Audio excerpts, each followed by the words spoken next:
तो इस मूवी की शुरुआत में हमें रिचर्ड और एंथनी की बचपन की वीडियोस दिखाई जाती हैं। ये दोनों भाई हैं और एक दूसरे से बहुत प्यार करते हैं। रिचर्ड अपने छोटे भाई एंथनी का ज्यादा ही ख्याल रखता है क्योंकि एंथनी दिमागी तौर पर थोड़ा वीक था। लेकिन फिर वक्त गुजरा, ये लोग बड़े हो गए और रिचर्ड आर्मी में चला गया और ऐसे एंथनी बेचारा अकेला पड़ गया। सीन कट होकर प्रेजेंट टाइम में आता है जहाँ हम देख रहे हैं कि रिचर्ड वापस अपने टाउन में आया है। टाउन में आने पर जैसे सभी लोग खुश होते हैं वैसे रिचर्ड खुश नहीं। वो गुस्से में लग रहा है जैसे वो कुछ खतरनाक करने के लिए आया हो। असल में सालों पहले जब वो एंथनी को अकेला छोड़ गया था तो तब उसके पीछे कुछ ड्रग माफिया के लोग लग गए। उन्होंने एंथनी के साथ बहुत बुरा सलूक किया, उसे नशे करवाए, उसे अब्यूज किया और ये सब रुका नहीं, सालों तक चलता रहा। रिचर्ड को जैसे ही इस मामले का पता चला तो वो फौरन अपने भाई का बदला लेने छुट्टियां लेकर अपने टाउन में आ गया। यहाँ आते ही वो अपने भाई से कहता है, फिक्र मत करो, अब तुम्हें हाथ लगाना तो दूर, कोई तुम्हें बुरी नजर से देख भी नहीं सकता क्योंकि मैं वापस आ गया हूँ। हम देखते हैं कि ये दोनों भाई छोटे से फार्म हाउस पर रुके थे। सुबह होते ही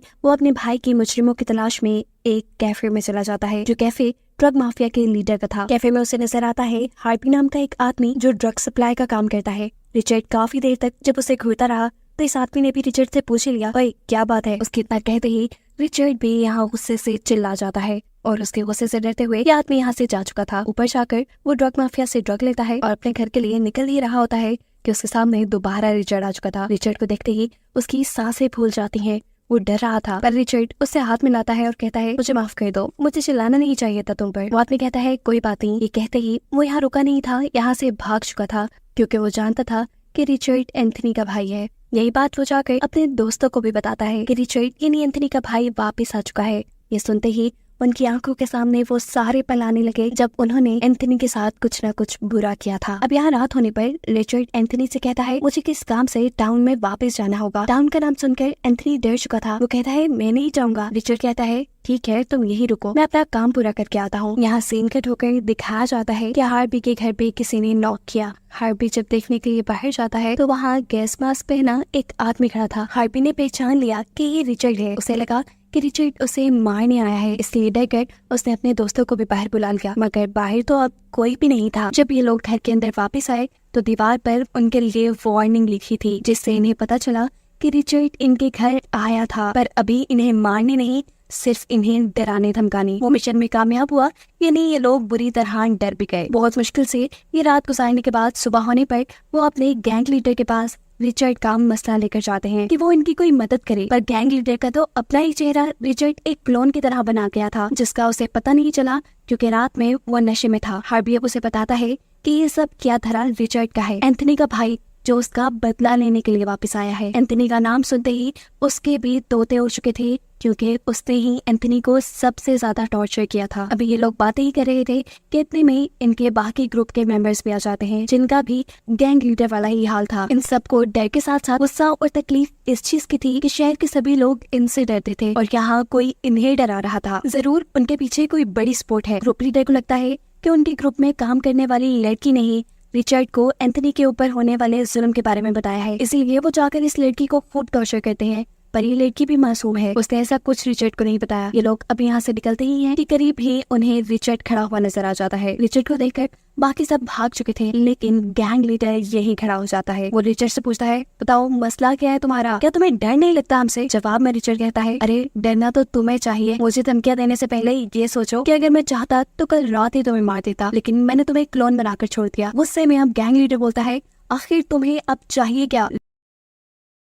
रिचर्ड कहता है, जो भी चाहिए तुम सबको बता दूंगा, लेकिन तुम सब मेरे फार्म हाउस आ जाना। रिचर्ड का एटीट्यूड इन्हें और भी ज्यादा परेशान कर गया था। रात में गैंग लीडर अपने बाकी ग्रुप मेंबर्स के साथ मिलकर रिचर्ड को मारने का प्लान बनाता है। ये लोग अभी बातें ही कर रहे थे कि ग्रुप का एक मेंबर उठकर वॉशरूम में चला गया। काफी देर तक वापस आने पर ये लोग बाथरूम में जाकर चेक करते हैं तो वहाँ उन्हें अपने साथी की लाश मिलती है जिसे कुल्हाड़ी से मारा गया था और उसके पीछे लिखा था 1 डाउन, यानी एक मर गया। ये लोग जो रिचर्ड को मारने का प्लान कर रहे थे, रिचर्ड ने प्लान बनाने से पहले ही उनके एक आदमी को मार दिया। अब तो गैंग लीडर को भी डर लगने लगा था। रात वो इसी सदमे में गुजारते हैं लेकिन सुबह होते ही गैंग लीडर रिचर्ड को मारने के लिए अपने बाकी ग्रुप के साथ मिलकर रिचर्ड के फार्म हाउस की तरफ निकल जाता है। उसने रिचर्ड को मारने के लिए एक राइफल रखी थी। वो अपने एक साथी को फार्म हाउस के अंदर भेजता है ताकि वो रिचर्ड को बाहर निकाल कर ला सके। उसके बाहर निकलते ही ग्रुप लीडर उसके ऊपर राइफल से गोली चला देता है, लेकिन ये गोली रिचर्ड को लगने के बजाय उसके अपने साथी को लग चुकी थी। उसकी गोली से उसका अपना ही साथी मारा गया था। ये बेवकूफ गैंग लीडर सिर्फ एक ही गोली लेकर आया था, क्योंकि उसे लग रहा था कि वो एक ही गोली से रिचर्ड को मार देगा। अब उनके पास कोई हथियार भी नहीं था। ना चाहते हुए अपनी जान बचाने के लिए उन्हें वापस शहर की तरफ जाना पड़ता है। इनकी बुरी किस्मत के थोड़ा ही दूर जाने पर इनकी गाड़ी का फ्यूल खत्म हो जाता है, जिसे डलवाने के लिए वो एक गैस स्टेशन पर रुक जाते हैं। इस टाइम डर के मारे इनकी हालत बहुत खराब थी। यहाँ उनका एक साथी जो बहुत ही ज्यादा डरा हुआ था, वो अब वापस राउंड में नहीं जाना चाहता था, क्योंकि उसे पता था कि रिचर्ड उन्हें मारने वहाँ जरूर आएगा। वो इन सबसे भी कहीं और जाने को कहता है, लेकिन कोई भी उसके साथ जाने को राजी नहीं हुआ, इसीलिए वो अकेला ही इन्हें छोड़कर चला जाता है। एक और बुरी खबर उन्हें ये मिली कि अब उनकी गाड़ी भी खराब हो चुकी है। ना चाहते हुए इन्हें बाकी का सफर पैदल तय करना पड़ता है। ये लोग एक साथ रहने का फैसला करते हैं, क्योंकि ये जानते थे कि जब तक एक साथ रहे तब तक जिंदा रहने के चांसेस ज्यादा हैं। चलते चलते आखिर के लोग गैंग लीडर के घर पहुंच गए। यहाँ आते ही ये लोग अपने अपने वेपन्स उठा लेते हैं और सबसे पहले घर का ऊपर वाला पोर्शन चेक करने के लिए जाते हैं कि कहीं रिचर्ड उनसे पहले यहाँ पहुंचकर छुप तो नहीं गया। छुपा तो वो इनके ही घर में था, लेकिन ऊपर वाले पोर्शन में नहीं,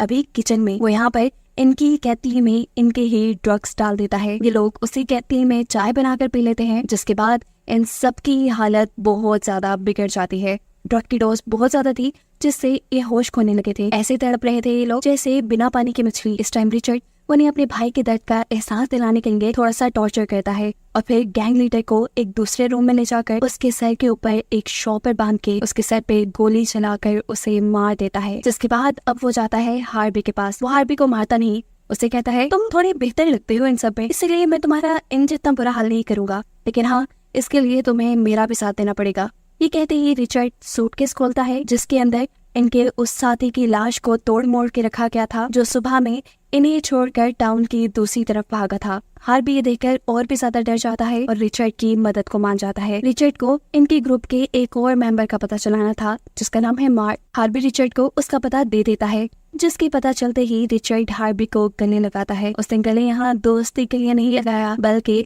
उसने तो यहाँ हार्बी को गले उसे धोखे से मारने के लिए लगाया था। वो पीछे से हार्बी को स्टैब करके मार चुका था। सीन कट होकर अगले सीन में हम देखते हैं कि रिचर्ड अपने भाई एंथनी को लेकर मार्क के टाउन में आ चुका है। यहाँ उसे सबसे पहले मार्क के बच्चे दिखते हैं, जिन्हें वो एक चाकू और एक मास्क देता है और कहता है जाओ बेटा, इन्हें अपने घर ले जाओ और कहना कि ये सोल्जर ने दिए थे। घर जाते ही बच्चे ये मास्क और ये चाकू मार्क को दे देते हैं। मार्क इन चीजों को देखकर डर जाता है। वो इन बच्चों को गाड़ी में बिठाकर वहाँ ले जाने लगता है जहाँ सोल्जर यानी रिचर्ड इन बच्चों को मिला था। ये सब भी असल में रिचर्ड का प्लान था कि मार्क घर से बाहर चला जाए। इस टाइम रिचर्ड उसके घर के पास ही था, जो उसके जाते ही उसके घर पे नॉक करता है और उसकी वाइफ से कहता है कि जब मार्क आए तो उसे बताना कि एंथनी का भाई रिचर्ड आया था। घर आने पर मार्क की वाइफ मार्क को ये बात बता देती है और एंथनी का नाम सुनते ही खौफ से उसका भी दिमाग उलट जाता है। उसे भी अब मौत अपने करीब नजर आ रही थी, इसीलिए मरने से पहले वो अपनी वाइफ को खुद ही सच्चाई बता देता है कि एंथनी उनके ग्रुप का एक छोटा मेंबर था। उसके ग्रुप के सभी लोग मिलकर उसे अब्यूज करते थे, उसे ड्रग्स करवाते थे और वो कुछ कर भी नहीं पाता था, क्योंकि वो थोड़ा सा पागल था। मार्क अपनी वाइफ से कहता है मेरा यकीन मानो, मैंने कभी उसके साथ ऐसा नहीं किया, कभी उसके साथ बुरा सलूक नहीं किया, लेकिन हाँ, मेरी गलती सिर्फ इतनी है कि मैंने बुरा होने से रोका भी नहीं और मेरे ऐसा करने से ये बुराई इतनी बढ़ गई कि एक दिन ग्रुप वालों ने उसे बहुत ओवरडोज कर दिया। फिर अपनी हवस निकालने के लिए उसे बहुत मारा, फिर भी उनका दिल नहीं भरा। तब उसकी गले में फांसी का फंदा डालकर बार बार ऐसे एक्ट करवाया जैसे वो फांसी पर लटक रहा हो। उस टाइम एंथनी चिल्ला चिल्लाकर अपने भाई को बुला रहा था, लेकिन इन सब लोगों ने उसे ये कहकर चुप करा दिया कि अगर तुम ज्यादा चिल्लाओगे तो तुम्हारे भाई को गोली लग जाएगी, वो मर जाएगा। इस सब से भी जब उनका दिल नहीं भरा तो वो उसे एक खतरनाक अंधेरे से भरे कमरे में बंद कर गए, जहाँ एंथनी ने अपने आप को सच में फांसी लगाकर मार दिया। यानी यहाँ कहानी में बहुत बड़ा ट्विस्ट है। जिस एंथनी को हम रिचर्ड के साथ साथ देख रहे हैं, पता चला है कि वो एंथनी तो काफी सालों पहले मारा जा चुका है। रिचर्ड के साथ जो एंथनी हमें नजर आ रहा है वो तो सिर्फ रिचर्ड की इमेजिनेशन है। रिचर्ड को इस चीज का रिग्रेट था कि वो अपने भाई को छोड़ गया और उसके छोड़ जाने की वजह से उसके भाई की मौत हो गई, इसीलिए वो इन सारी चीजों का बदला लेने के लिए यहाँ वापस आया था। रिचर्ड जब अपने भाई एंथनी के फ्यूनरल पे आया था, एक फौजी होने के नाते उसने तभी भाप लिया था कि ये कोई सुसाइड नहीं है और तभी से वो अपने भाई की मौत के पीछे सच्चाई जानने में लगा था। गुजरते वक्त के साथ साथ उसे ये मालूम हुआ कि ये पूरा ग्रुप ही उसके भाई की मौत का जिम्मेदार था, इसीलिए वो इन सब को मारना चाहता था। अब हम देखते हैं कि रिचर्ड मार्क को लेकर उसी अंधेरे कमरे में आ जाता है जहाँ पर एंथनी ने सुसाइड किया था। वो गुस्से से मार्क से पूछता है बताओ उस दिन जब मेरा भाई मरा तो वहाँ क्या क्या हुआ था। मार्क वो सारी स्टोरी सुना देता है जो अभी उसने अपनी वाइफ को सुनाई थी। वो रिचर्ड से माफी मांगते हुए कहता है, मैंने एंथनी के साथ कुछ बुरा नहीं किया। हाँ, मेरी गलती इतनी थी कि मैंने बुराई को रोका भी नहीं। जवाब में मार्क उसे कहता है कि मैंने सबकी गलतियों के बदले तो ले लिए, लेकिन अब मेरी गलती का हिसाब कौन करेगा। वो यहाँ रोते हुए मार्क को बताता है कि मैं भी अपने भाई एंथनी को बिल्कुल पसंद नहीं करता था, मुझे भी वो बोझ लगता था, इसीलिए मैं उसे छोड़कर चला गया। यही गिल्ट आज तक मुझे सता रहा है। मैंने भी उसके साथ कुछ अच्छा नहीं किया और इस चीज का बदला मुझे भी मिलना चाहिए, तो मुझे मार दो। मार्क उसे यहाँ मारना नहीं चाहता था, लेकिन रिचर्ड के बार बार फोर्स करने पर मार्क उसे पेट में स्टैब करके मार देता है। मार्क की जान बच गई क्योंकि उसने कुछ बुरा नहीं किया। वो अब घर वापस जाने लगा था और उसको दिखाते हुए ये कहानी यहाँ खत्म हो जाती है।